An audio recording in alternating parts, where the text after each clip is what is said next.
నువ్వు ఎస్ఐ లింగం గారు అమ్మాయి? అవును బాబు. పాపం ఆయన ఎవరో చిత్త కొట్టేశారు.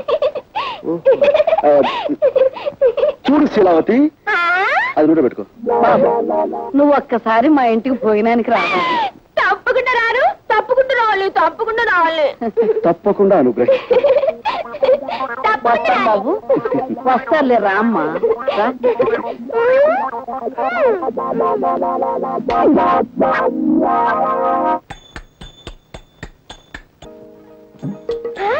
నాన్నయ్, హరిదాస్ గారు, హరిదాస్ గారు. చిరంజీవ చిరంజీవ. నమస్కారం హరిదాస్ బాబు. కృష్ణ చిరంజీవి. కూర్చోండి కూర్చోండి. ఈ చిరంజీవేనా మీ నాన్నగారు? చెప్తాం, నేనేనండి. లారీ కింద పడ్డ ఇత్తడి తెప్పాడు అలా ఇంత ఇదిగా చితికిపోయావే చిరంజీవి? దొంగల్ని పట్టుకోవడానికి వెళ్తే గేదె కుమ్మిందండి. మీరు ఇబుదిచ్చి మా నాన్నని రక్షించాలా? ఆయన సంగతి చూడడానికి తల్లి నేను ఇక్కడికి వచ్చింది. జై జగజ్జంత్రి. కబోదులకు సైతం కళ్ళు తెరిపించే విభూతి ఇదే నాయన.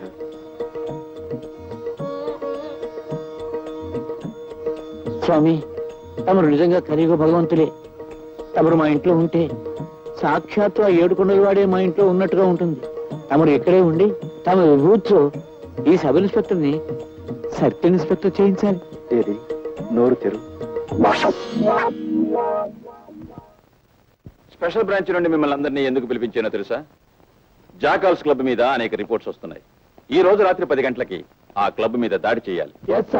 మిస్టర్, మీరు మాత్రం ఆగి మా స్టెనో ఇచ్చే ఫైల్ చదివిరండి.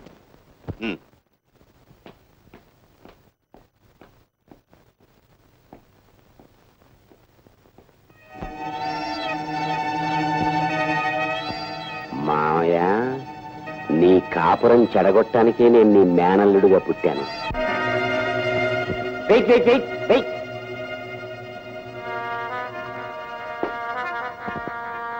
ఓహో, కుస్తా బహార్ బ్రహ్మాండంగా ఉంది.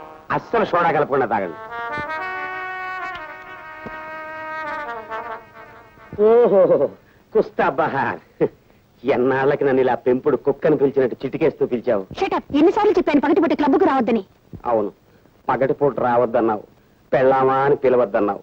రాత్రిళ్ళు దొంకోళ్లు పట్టేవాళ్ళ వచ్చి కస్టమర్స్ వదిలేసిన ఫుడ్ని ఎంతైనా తినమన్నావు. ఆ సంగతి గుర్తుంటే ఇప్పుడు ఎందుకు వచ్చావు? మా ఎస్పీ మామయ్య దగ్గర ముఖ్యమైన విషయాలు కూపీలాగి నీతో చెప్పమన్నావుగా. ఆ విషయం ఫోన్లోనే ఏడవచ్చుగా. ఏడవచ్చు. అసలు నా బతుకే ఏడుపైపోయింది. చక్కగా మా మామయ్య కూతురుని చేసుకోవలసినండి. పోనీ నిన్నైనా కట్టుకున్నాను కదా అనుకుంటే నువ్వు ఈ క్లబ్ ప్రొపరేటర్ గారి మీద మోజుతో నన్ను ఎదవ కింద జమకట్టేశావు. ఇటు నీకు చెడ్డైపోయి, అటు మా మావయ్యకి చెడ్డైపోయి ఎదవా అని బోర్దోడు తైలించుకుని ఊరంతా తిరుగుతున్నాను. నాతో వచ్చేసే జ్యోతి, మనం వెళ్ళిపోదాం. వచ్చేసేయి జ్యోతి.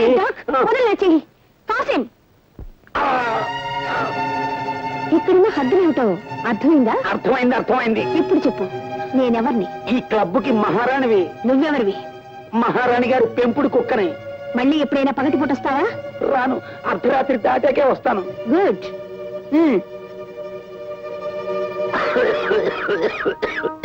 ఇంతకీ నువ్వు తెలుసుకొచ్చిన రహస్యం ఏంటి?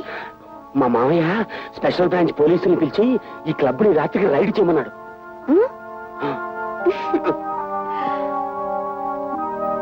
ఏంటో అతివృష్టి అనావృష్టి.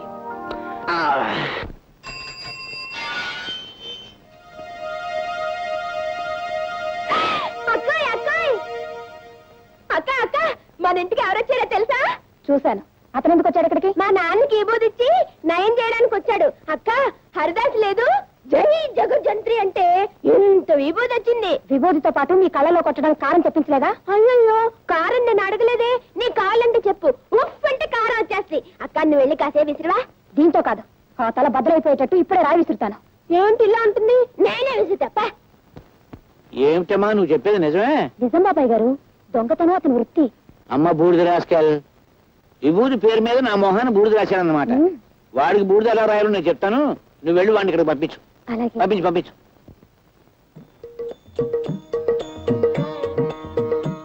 చిరంజీవి, నన్ను పిలిచావా నాయనా?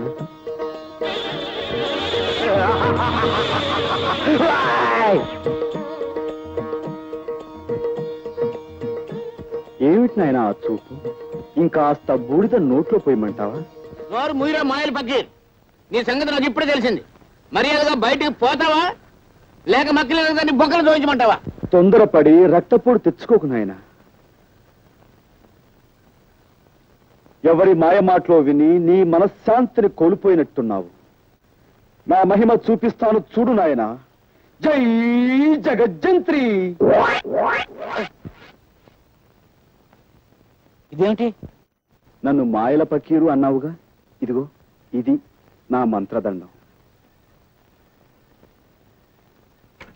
సారా కొట్టి సాంబయ్యే, ఈ టేబుల్ ఫ్యాన్ ఏంటి? టేబుల్ ఫ్యాన్ ఏంటయ్యా? సమ్మర్లోను ఎయిర్ కూలర్ తగ్గకూడదు. బ్రాకెట్ కంపెనీ బాబు రానండి, ఓ బకెట్ చమ్మేసుకోండి బాబు. స్టీల్ బకెట్ ఏంటయ్యా? ఒక స్టీల్ గుండు తెస్తే నీ సొమ్ము ఏం పోయింది? దీన్ని డిఐజీ గారికి చూపించాను అనుకో, నీ పని బూడిద రాసి గాడిదెక్కించినట్టు అవుతుంది. వద్దు బాబు, వద్దు వద్దు. నిన్ను బయటికి పొమ్మన్నానంటే నిజంగా పొమ్మన్నాను అనుకున్నావా? భలేవాడు అయ్యా. నీకు అసలు నా ఇంట్లో ఉండడం ఇష్టం ఉందో లేదో అని ఉత్తుత్తిరే ఒక ఊపి ఊపి చూశాను. నువ్వు నేను ఈ బాబు ఆ టేప్ ఇచ్చేసే బాబు. తప్పు చిట్టి బాబు, దీనికి మంత్రదండం అని పేరు పెట్టాం కాబట్టి ఇది మాయల పకీరు వద్ద ఉండటమే సహజం. ఇంతకీ నేను ఇక్కడే ఉండొచ్చా? అయ్యో ఉండవయ్యా మగడా, ఉండు బాబు ఉండు. నువ్వు ఇక్కడే ఉంటే పాముల పుట్ట దగ్గరే పాలటిపో ఉన్నట్టు ఉంటుంది. ఇక్కడ పెట్టి పూజిస్తాను చంటి నాయన. బాబు, నా గురించి తప్పుగా చెప్పిన మనిషి ఎవరు? ఆ తులసం మనవరాలు శాంతి బాబు. వెంటనే ఆవిడ పిలిపించి, నువ్వు అనుకున్నట్టుగా ఈయన మహానగరంలో మాయగాడు కదమ్మా, మాయానగరంలో మహా మంచివాడు అని చెప్పు.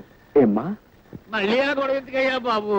చెప్పలేదనుకో, ఈ మంత్రదండం బాబు డిఐజీగా. బాబు బాబు పిలుస్తాను బాబు, పిలుస్తాను బాబు. అమ్మా తయారు ఏంటి నాన్న? శాంతి పిలు. అలాగే.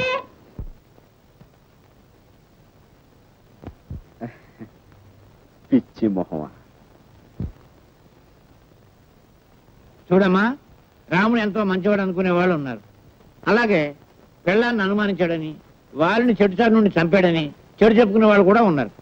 కానీ నిజానికి రాముడు ఎంత గొప్పవాడంటే, అదిగో అమ్మో, అమ్మ ఇదిగో ఈ కుర్రాడు అంత గొప్పవాడు. ఇటువంటి గొప్పవాడు ఎక్కడో ఉండకుండా ఇక్కడే నాకు అందుబాటులో ఉండడం నా అదృష్టం. ఎందుకంటే ఇలాంటి గొప్పవాళ్ళతో నాకు బోల్డ్ డీలింగ్స్ ఉంటాయి. బాబాయ్, ఇంకేం అడ్డు చెప్పకు, అలా నిర్ణయం అయిపోయింది. చేతనైతే అతను ఆలనా పాలనా చూసుకో.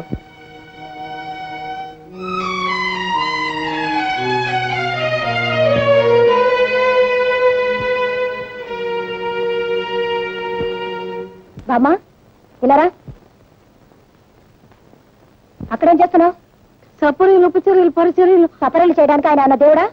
మళ్ళీ ఎప్పుడైనా హరికథ పురాణాలు అన్నా అంటే ఊరుకోను. ఆ హరిదాస్ మీద భక్తి చూపించావంటే మర్యాద అక్కడ. జాగ్రత్త పదా. అటెక్కడికి? ఇటు. ఆ చేతిలో దేవుడు తోకలాగా పడే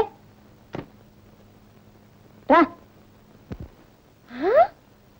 అయ్యో, బామ్మలు ఎందుకు అలా లాక్కెళ్తుంది అక్క? శుక్లాం వరదనం విష్ణుం శశివర్ణం చతుర్భుజం ప్రసన్నవదనం ఛాయేత్ సర్వ విఘ్నోపశాంతయే. దీని పెట్టుకో.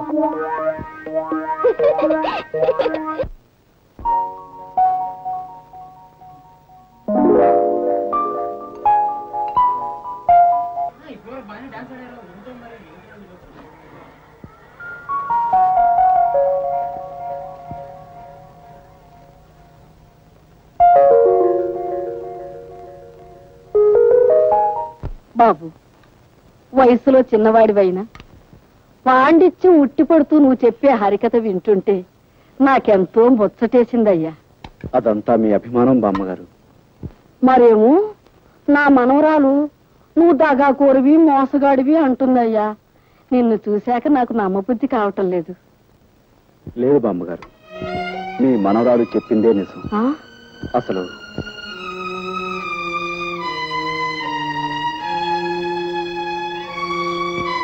ఆ పరిస్థితుల్లో ఈ విధంగా మారాల్సి వచ్చింది బామ్మగారు. అంతే బాబు, కాలం అలా తరుముకొస్తుంటే నువ్వు మాత్రం ఏం చేస్తావు?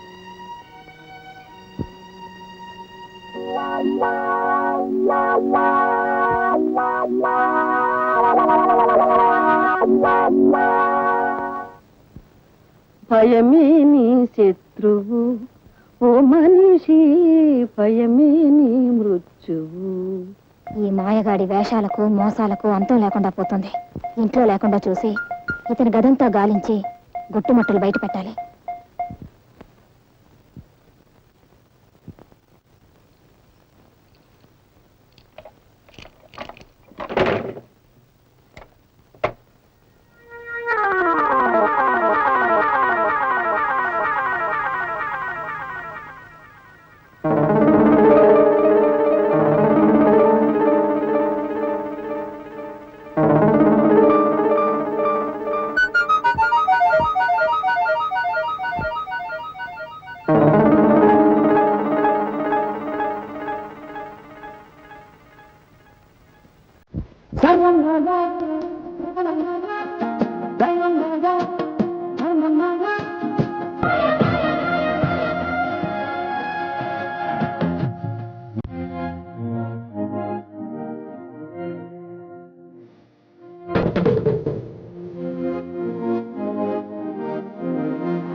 తాలూకు డబ్బులు కొట్టాలి.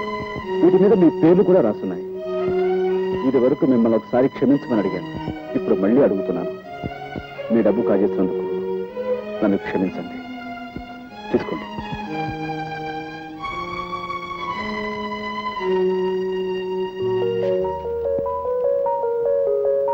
ఏమో పోలీసులకు ఫోన్ చేసినా మా డబ్బు మాకు రాత్రి పరిస్థితి తెలిసిపోయింది. కానీ మమ్మల్ని చూడగానే ఎవరి డబ్బు వాళ్ళ చేతిలో పెట్టమని నువ్వు నాకు ఇచ్చావంటే చాలా గొప్పవాడు పోయి, చాలా గొప్పవాడివి, అతి మంచివాడు పోయి నువ్వు. థ్యాంక్స్ అండి. Thank you sir. ఆగు. నువ్వు అనుకున్నట్టు అతను పచ్చి దొంగే అయితే ఎవరి దగ్గర ఎంతెంత కాజేశాడో లిస్టు రాసి తన గదిలో ఉంచుకునేవాడా? అదే తనకు మంచి రోజులు రాకపోతాయా, ఎవరై వాళ్ళకి ఇచ్చేయలేకపోతామా అనుకున్నాడు. ఈ రోజు దొంగతనంగా నువ్వు ఆ లిస్టు కాస్త కాజేసి వాళ్ళందరినీ ఇక్కడ హాజరుపరిచి గొప్ప పని చేశాను అనుకున్నావు. అదే ఇప్పుడు వాళ్ళందరికీ నీకంటే అతనే గొప్పగా కనిపిస్తున్నాడు.